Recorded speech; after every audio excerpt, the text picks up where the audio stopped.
Baik, perkenalkan nama saya Dwi Ariwijaya dengan NIM 2110811054. Di sini saya akan menjelaskan tentang konsep komunitas, prinsip-prinsip komunitas, dan metode yang digunakan komunitas. Yang pertama yaitu konsep komunitas adalah sekelompok orang yang memiliki karakteristik, kepentingan, atau tujuan yang sama, dan saling berinteraksi secara sosial. Komunitas dapat dibentuk berdasarkan kesamaan geografis, budaya, ras, agama, atau keadaan sosial ekonomi yang setara.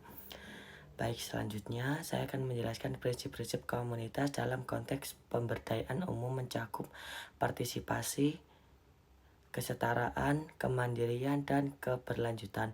Prinsip-prinsip ini bertujuan untuk menciptakan masyarakat yang berdaya dan mandiri dari mana semua anggota masyarakat memiliki kesempatan yang sama untuk terlibat dalam proses pembangunan atau pengambilan keputusan.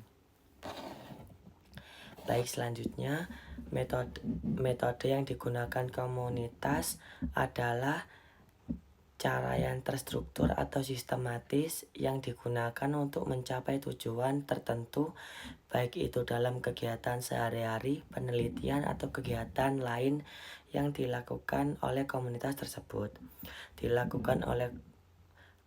tersebut. Metode ini bisa berupa cara kerja yang terorganisir, pendekatan yang spesifik, atau serangkaian langkah yang diikuti untuk mencapai hasil yang diinginkan. Baik, sekian penjelasan 3 tadi dari saya. Saya ucapkan terima kasih. Wassalamualaikum warahmatullahi wabarakatuh.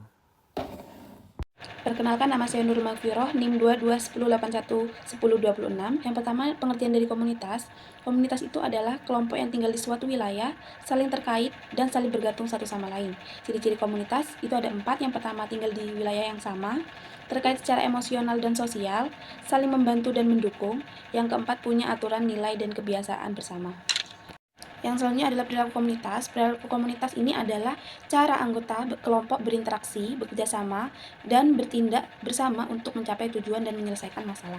Ciri-cirinya, yang pertama saling kenal dan terikat satu sama lain.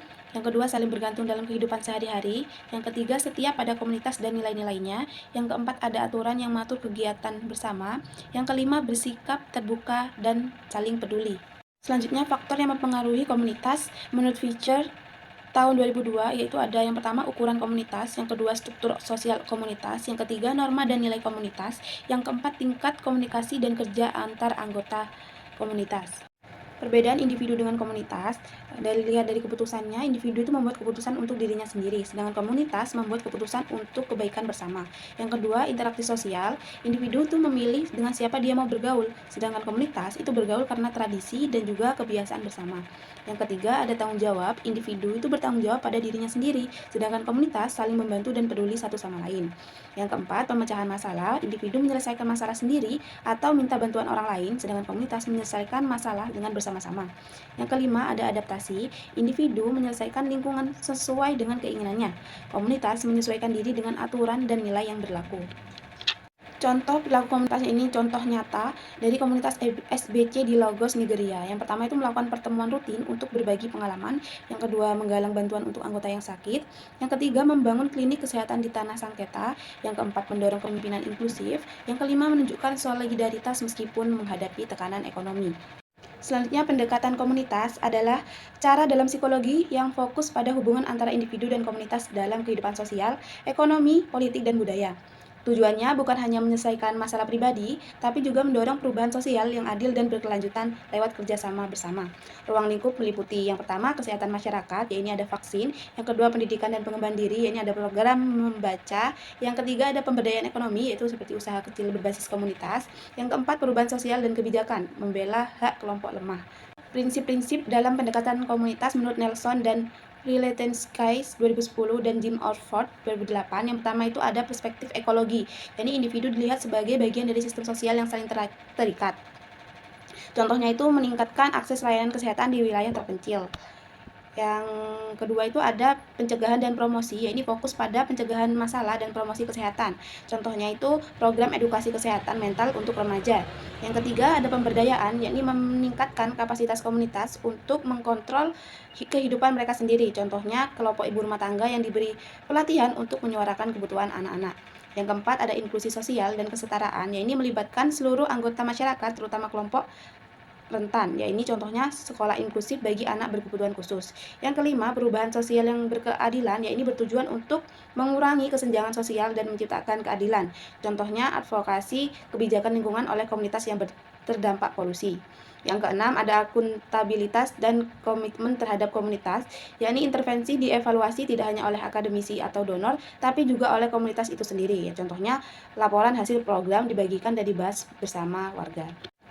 Contoh penerapan nyatanya, yang pertama itu ada program penurunan berat badan berbasis komunitas yang juga membangun dukungan sosial. Yang kedua ada pelatihan guru dan penyediaan fasilitas ramah difabel. Yang ketiga ada komunitas menuntut regulasi lingkungan yang lebih baik. Demikian yang bisa saya sampaikan. Assalamualaikum warahmatullahi wabarakatuh. Baik, Assalamualaikum warahmatullahi wabarakatuh. Perkenalkan, saya Zafirina Bilki Setiawan, NIM 2210811040. Di sini saya akan menjelaskan sedikit tentang perilaku komunitas serta pendekatan dan prinsip dari komunitas itu sendiri. Jadi, perilaku komunitas itu bagaimana sekelompok orang-orang yang hidup dalam suatu lingkungan sosial tertentu itu saling berinteraksi dan saling membuat keputusan bersama. Kemudian ada menyelesaikan masalah secara bersama-sama dan juga membangun hubungan yang saling mendukung. Jadi di satu komunitas itu bukan hanya untuk sekedar tempat tinggal yang dihuni bersama, tapi juga tempat di mana ada nilai, kebiasaan, dan dukungan sosial yang dapat membuat komunitas itu tumbuh dan berkembang. Komunitas itu sendiri biasanya juga terbentuk karena adanya kesamaan, entah itu dari budaya, tujuannya, atau kepentingan tertentu. Semisal di desa itu ada komunitas petani yang saling membantu saat panen. Nah, jadi komunitas itu punya karakteristik tersendiri dan perilaku mereka itu dipengaruhi oleh konteks sosial dan budaya yang ada di sekitarnya. Nah, jika soal pendekatan komunitas itu melibatkan komunitasnya secara aktif untuk mencapai suatu perubahan yang akan mereka lakukan atau mereka butuhkan. Jadi pendekatan ini nggak cuma fokus pada suatu individu tertentu, namun juga memperhatikan lingkungan sosialnya yang lebih luas. Misal seperti sistem pendidikan, kemudian ada akses layanan kesehatan, kemudian kondisi ekonomi, kemudian ada kebijakan publik. Jadi pendekatan ini melibatkan individu sebagai bagian dari ekosistem sosial yang saling terhubung. Kemudian dalam bukunya Nielsen dan Rileltensky menjelaskan bahwa pendekatan komunitas itu dibangun dengan beberapa prinsip, dan prinsip yang pertama itu ada prinsip ekologi, di mana prinsip ekologi ini melihat bahwa individu tidak hidup sendirian, namun mereka itu saling terhubung satu sama lain dengan lingkungannya. Jadi kalau komunitasnya sehat, maka anggota dari komunitas tersebut itu cenderung sehat baik secara fisik, mental, maupun sosialnya. Kemudian ada prinsip yang kedua, itu ada pencegahan dan promosi.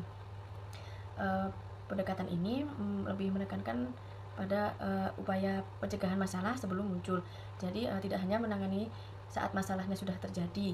Mungkin saat ada contohnya itu mengadakan kampanye atau program-program tertentu yang menjadi bentuk pencegahan dan promosi kesejahteraan individu dalam komunitas tersebut. Kemudian ada prinsip yang ketiga, yaitu pemberdayaan. Di sini pemberdayaan itu bagaimana cara kita membantu komunitas itu agar mampu mengelola hidup mereka sendiri.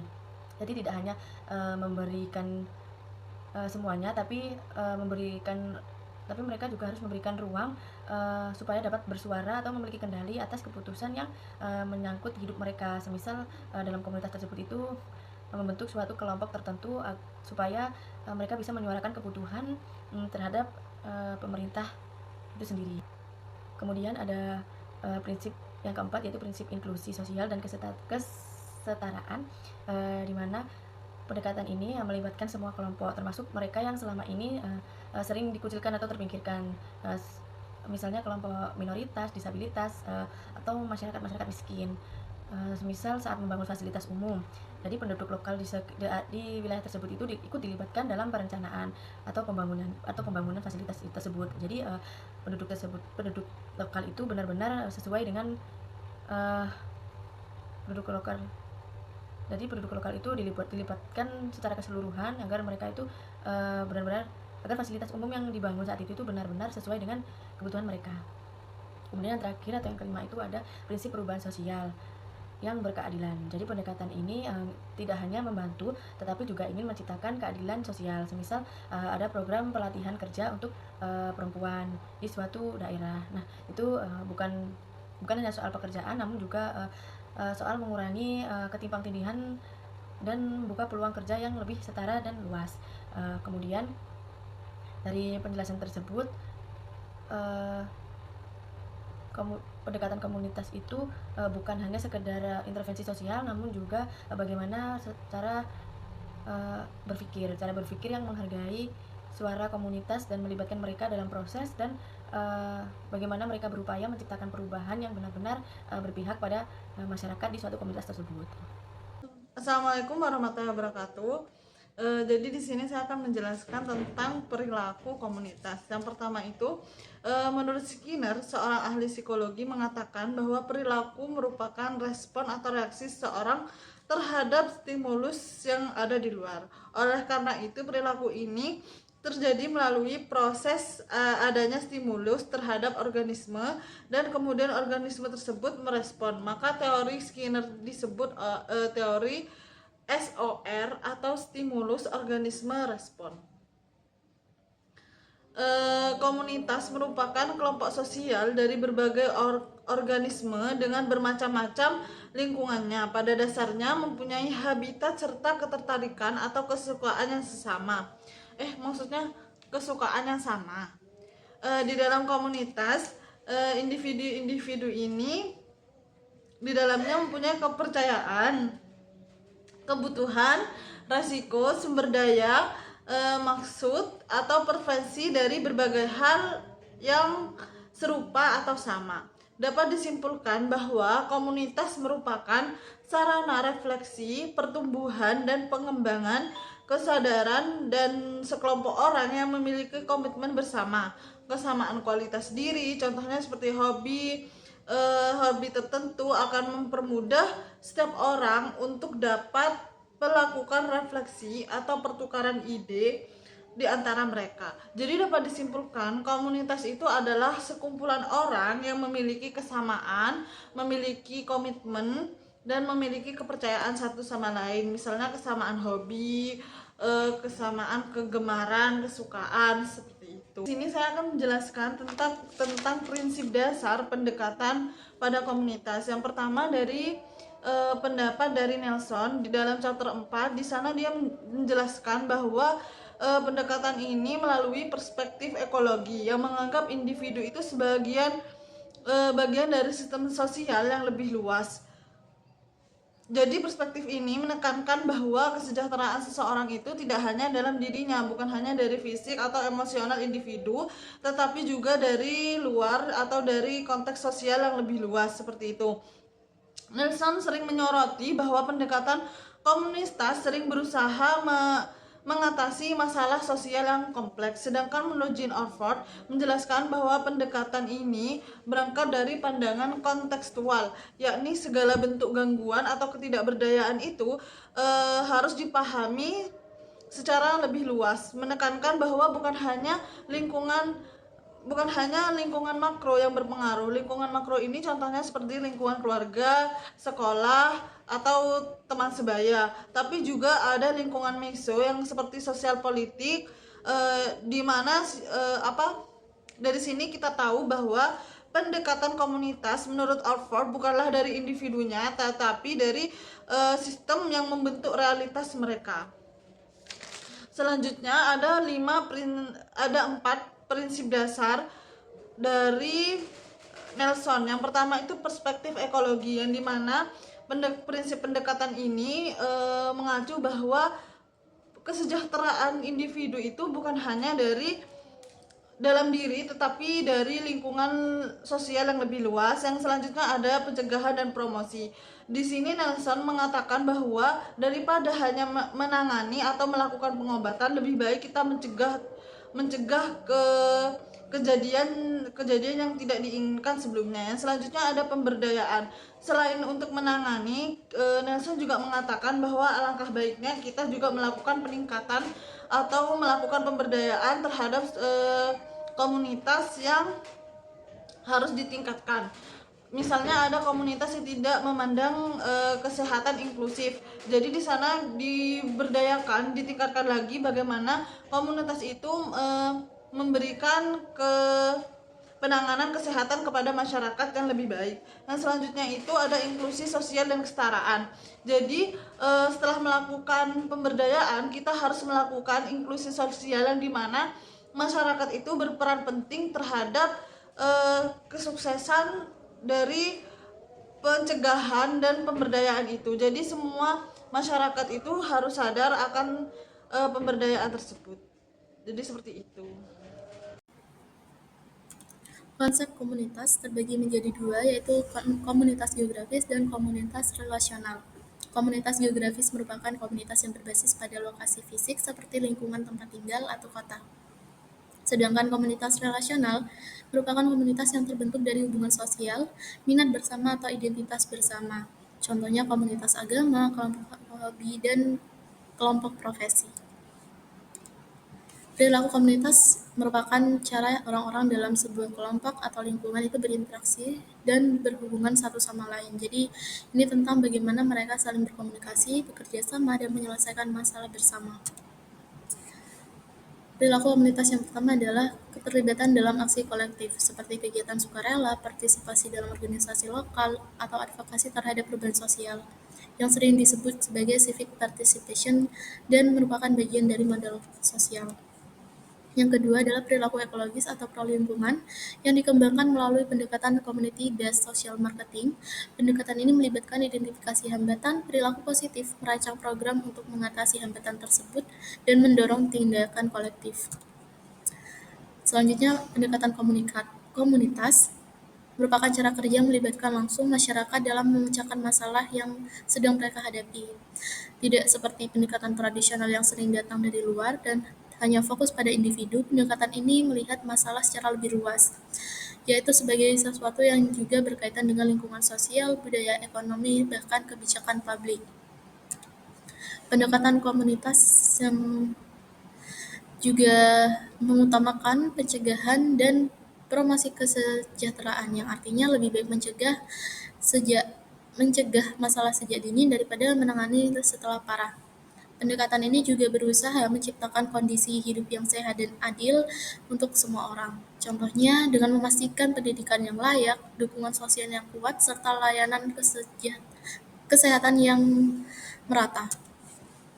Pendekatan komunitas juga mendorong perubahan sosial yang lebih besar yang bertujuan bukan hanya membantu orang secara pribadi, tetapi juga mengubah sistem atau kebijakan yang tidak adil. Contohnya, jika ada kebijakan yang menyulitkan orang miskin, maka pendekatan komunitas akan mendorong perubahan kebijakan itu agar supaya lebih adil. Prinsip komunitas merupakan nilai-nilai dasar yang menjadi pedoman dalam bekerja sama masyarakat. Yang pertama ada prinsip ekologi, yaitu melihat bahwa manusia tidak hidup sendirian tetapi selalu berhubungan dengan lingkungan sosialnya. Lalu prinsip pencegahan, yaitu mencegah masalah muncul bukan menunggu sampai masalahnya parah baru ditangani. Prinsip selanjutnya adalah keadilan sosial, yang berarti memperjuangkan kesetaraan bagi semua orang. Banyak masalah muncul karena ada ketidakadilan, misalnya diskriminasi atau ketimpangan sosial. Psikologi komunitas berpihak pada kelompok yang tertindas dan ingin menciptakan kondisi hidup yang lebih adil. Yang selanjutnya ada pemberdayaan, yaitu membantu orang atau kelompok agar mereka mempunyai kekuatan dan kesempatan untuk mengatur hidupnya sendiri. Kemudian ada partisipasi dan inklusi, yaitu artinya semua orang itu harus dilibatkan dalam pengambilan keputusan, terutama mereka yang selama ini tidak didengar. Contohnya dalam membuat program untuk masyarakat miskin, maka masyarakat miskin sendirilah yang ikut dilibatkan, bukan hanya dibuatkan program dari atas. Selanjutnya prinsip akuntabilitas, yaitu tanggung jawab. Para pekerja komunitas itu harus bertanggung jawab atas apa yang mereka lakukan, terbuka dan tidak memaksakan kehendaknya sendiri. Lalu yang terakhir ada prinsip kerjasama dan lintas ilmu. Masalah sosial tidak bisa diselesaikan oleh satu orang atau satu ilmu saja. Karena itu pendekatan komunitas mendorong kerjasama antara berbagai pihak, yaitu masyarakat, pemerintah, ahli berbagai bidang, supaya solusi yang diberikan itu bisa menyeluruh dan berkelanjutan. Sekian, terima kasih. Wassalamualaikum warahmatullahi wabarakatuh. Assalamualaikum warahmatullahi wabarakatuh. Perkenalkan, nama saya Jovanka Chandra Kirana. Saya dari kelompok 4 kelas ganjil. Di sini saya akan menjelaskan tentang definisi dari komunitas, perilaku komunitas, prinsip dari pendekatan komunitas. Jadi, secara tradisional komunitas telah diartikan sebagai suatu lokasi atau tempat, seperti sebuah lingkungan atau kawasan. Komunitas juga dapat merujuk pada interaksi relasional atau ikatan sosial yang menyatukan orang-orang. Selain itu, komunitas juga dapat dipahami sebagai suatu kekuatan politik kolektif. Brodsky juga mencatat bahwa kita bisa memiliki berbagai komunitas yang masing-masing mendapatkan loyalitas kita. Tonis membedakan komunitas berdasarkan dua jenis hubungan sosial, ada Gemeinschaft dan juga Gesellschaft. Gemeinschaft itu mengacu pada hubungan yang sifatnya multidimensional dan bernilai intrinsik. Artinya, individu terhubung karena rasa kebersamaan dan keterikatan emosional. Sebaliknya, Gesellschaft adalah hubungan yang bersifat instrumental, didasarkan pada kepentingan atau transaksi tertentu. Jadi menurutnya Tonis, komunitas sejati itu didefinisikan oleh keberadaan hubungan Gemeinschaft, di mana individu memiliki jaringan sosial yang saling mendukung dan dapat diandalkan. Hal ini sejalan dengan definisi komunitas dari Sarason yang menggambarkan bahwa jaringan hubungan yang tersedia dan saling mendukung, di mana seseorang dapat bergantung. Namun, sebenarnya konsep komunitas itu sifatnya kompleks dan dapat mencakup berbagai tingkat ekologi, dari mikrosistem hingga makrosistem. Berhubungan dengan teori ekologi, ada teori ekologi dari Yuri Bronfenbrenner yang menjelaskan bahwa perilaku individu itu termasuk perilaku dalam komunitas. Artinya, dibentuk oleh berbagai sistem lingkungan yang saling berinteraksi. Nah, model ini menggambarkan 5 tingkat lingkungan yang membentuk perkembangan dan perilaku seseorang, mulai dari yang paling dekat hingga yang paling luas. Nah, yang pertama itu ada mikrosistem, adalah lingkungan terdekat, misalnya keluarga, teman dekat. Ini adalah tempat individu berinteraksi langsung dan mendapatkan pengalaman sehari-hari. Yang kedua adalah mesosistem, adalah hubungan antara dua atau lebih mikrosistem, seperti interaksi antara rumah dan juga sekolah. Yang ketiga, ekosistem. Ini mencakup lingkungan yang tidak secara langsung melibatkan individu, tapi tetap memberi pengaruh, misalnya kebijakan pemerintah atau tempat kerja orang tua. Makrosistem itu mencakup nilai budaya, norma sosial, dan ideologi yang berlaku dalam masyarakat. Nah, ini membentuk cara pandang komunitas terhadap isu-isu tertentu. Yang kelima adalah kronosistem. Ini mengacu pada perubahan atau transisi waktu yang mempengaruhi sistem lainnya, seperti krisis ekonomi atau perkembangan teknologi. Nah, melalui pendekatan dari teori ini, kita bisa memahami bahwa perilaku komunitas terbentuk bukan hanya dari faktor individu saja, tapi dari hubungan kompleks antara individu dan lingkungannya di berbagai tingkatan. Selanjutnya adalah definisi dari pendekatan komunitas. Jadi, pendekatan komunitas itu adalah metode atau strategi yang melibatkan partisipasi aktif masyarakat dalam merancang, melaksanakan, mengevaluasi suatu program atau kegiatan. Nah, pendekatan ini menekankan pemberdayaan, keterlibatan lokal, dan kolaborasi antar anggota komunitas. Nah, prinsip pendekatan komunitas sendiri itu berfokus pada keterlibatan aktif masyarakat atau anggota komunitas dalam setiap proses perubahan. Nah, tujuannya bukan hanya untuk memberi bantuan saja, tapi memberdayakan komunitas agar mereka mampu mengidentifikasi kebutuhan, membuat keputusan, dan mengambil tindakan sendiri. Nah, pendekatan ini menekankan pada kemitraan, kesetaraan, dan keberlanjutan. Dalam praktiknya sendiri, prinsip ini mencakup yang pertama pemberdayaan, yaitu meningkatkan kapasitas masyarakat. Kedua, keterlibatan aktif, artinya masyarakat ikut terlibat dari awal hingga evaluasi. Ketiga, berbasis lokal, karena solusi harus sesuai konteks dan budaya kebutuhan setempat. Yang keempat, kolaboratif, yaitu bekerja sama antar anggota komunitas dan dengan pihak luar. 5. Berkeadilan, yang artinya memastikan bahwa semua kelompok termasuk yang rentan itu mendapatkan akses yang sama.